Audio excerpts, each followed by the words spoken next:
Sahabat dari Pak Hasto, yaitu Ibu Koni Bakri, baru-baru ini mengunggah sebuah video yang menurut saya menarik. Ya, ada poin yang menarik untuk kita masuki dan perbincangkan terkait dengan dokumen-dokumen yang dititipkan oleh Pak Hasto Kristianto yang diduga ya mendokumentasikan nama-nama atau data-data secret, data-data rahasia, ya siapa-siapa saja yang akan ditarik masuk ke dalam lembah. Wah, lembah apa ya? Dalam konteks persoalan hukum ya. Dan kabarnya beliau sudah mengakta notariskan. Nah, ini yang menjadi sebuah pertanyaan. Ini diakta notariskan di Indonesia atau diakta notariskan di Rusia, sebuah negara yang sedang berperang untuk merebut dominasi ya mereka terhadap Amerika dan juga China dan yang lain-lain. Kita akan bicarakan ini di Bukan Partai Politik. Baik, selamat datang teman-teman di channel Bukan Partai Politik, ruang publik, sekolahnya publik, bukan sekolahnya partai. Tempat kita bersama-sama belajar bergandeng tangan untuk mencerdaskan diri, membangun kemampuan berargumentasi setahap demi setahap, dengan ya, bukan dengan berteriak atau memaki-maki, apalagi mengumbar emosi sana-sini, ya, melainkan hanya dengan belajar untuk meninggikan argumentasi. Don't raise our voice emotion but argument.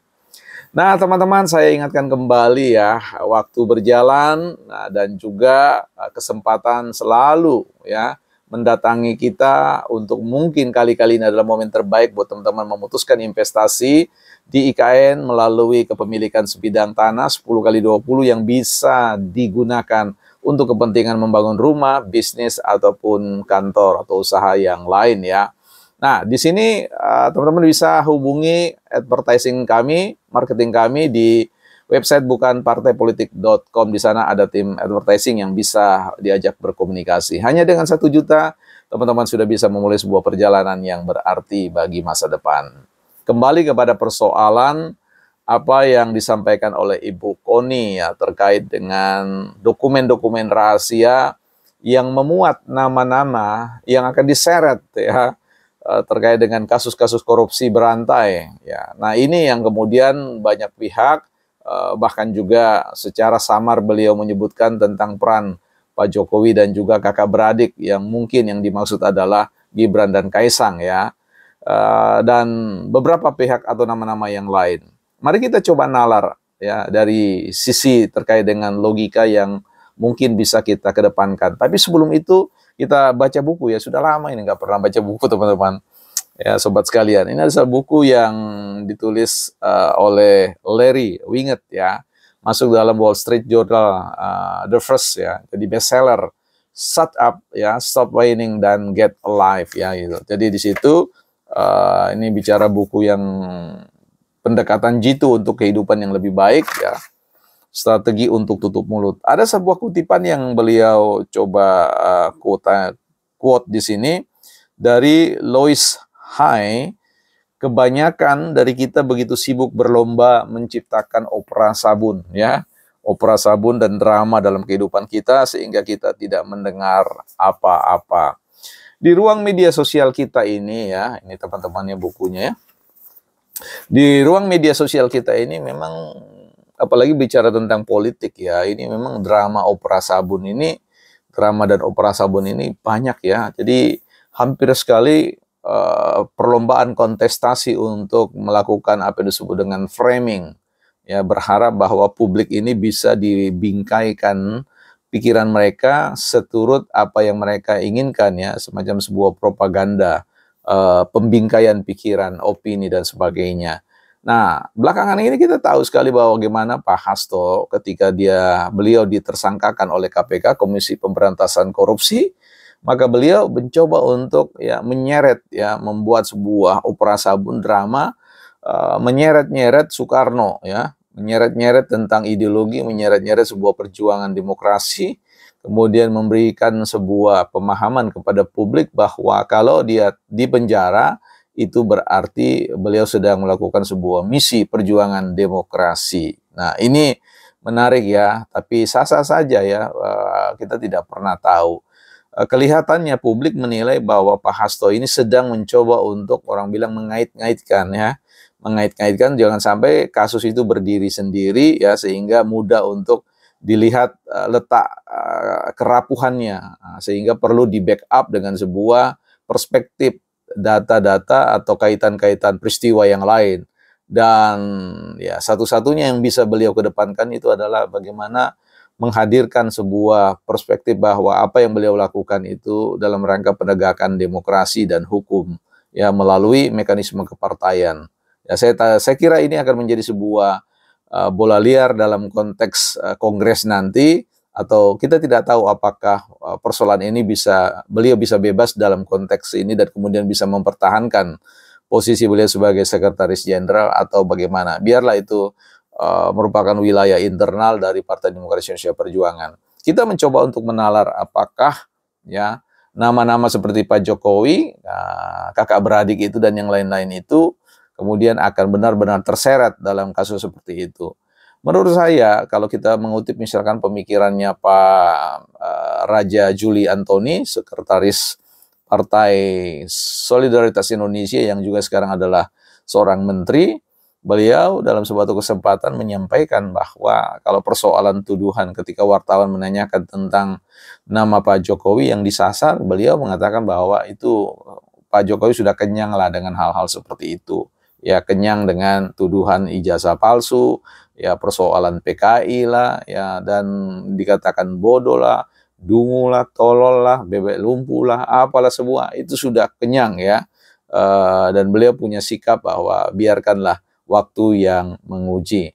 Nah, bagaimana ujian ini bisa membuat bahwa publik yakin bahwa memang kasus Hasto itu sebenarnya tidak berkaitan dengan yang lain-lain ya, tapi betul bicara tentang pertanggungjawaban personal beliau terhadap bangsa dan negara ini di hadapan hukum, sehingga tidak ada kaitannya juga dengan persoalan Partai Demokrasi Indonesia Perjuangan. Tapi lagi-lagi biarlah beliau meng-create semua yang bisa di-create, tetapi apa yang kemudian dikatakan oleh Bu Kony terkait dengan adanya nama-nama yang sudah didokumentasikan dan disegel dengan akta notaris, ya saya kira itu cerita yang menarik yang perlu diinvestigasi lebih jauh oleh mungkin oleh negara ya.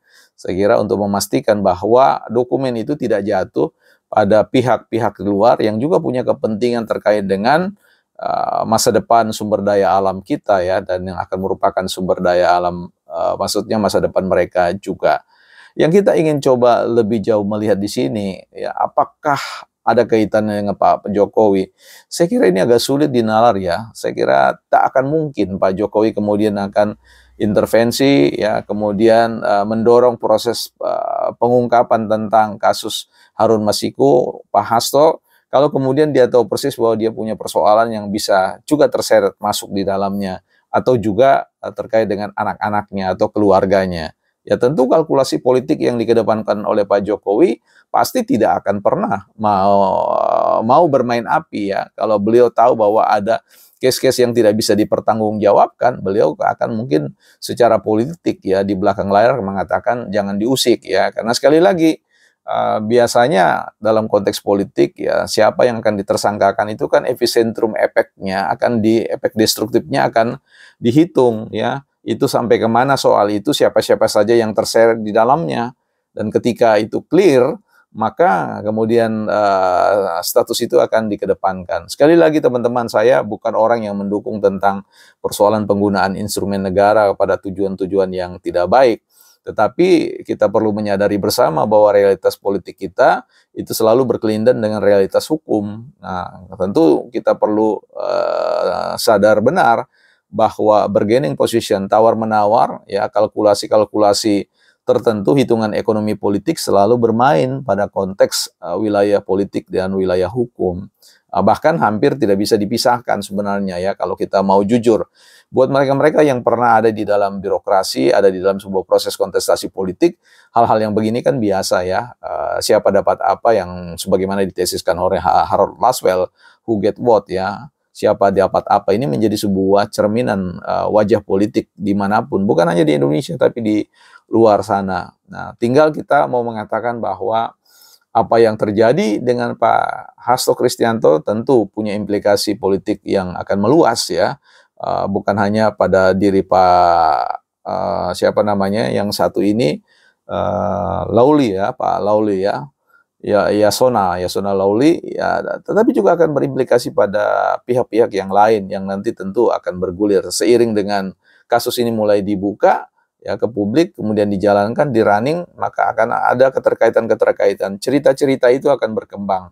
Tapi sekali lagi kalau mau mengatakan itu menjadi sebuah ancaman bagi Pak Jokowi dan ini saya kira agak jauh ya, karena kita sudah tahu sekali, bukan rahasia publik, hajaran, hantaman ya yang ditujukan kepada keluarga Jokowi itu memang bukan barang biasa ya, tetapi sesuatu yang spektakuler ya, luar biasa sekali ya.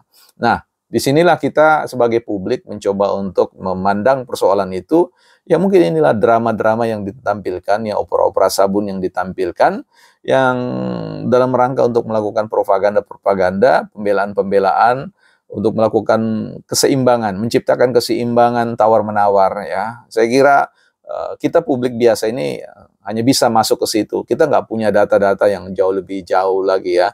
Kalau teman-teman punya data ya nggak apa-apa, dibagi aja, dikirim ke kami, bukan partai politik. Ada email yang kami sertakan di bukan partai politik, sehingga ya ke depan kita menganalisis berdasarkan data-data, orang bilang data-data ring 1 ya.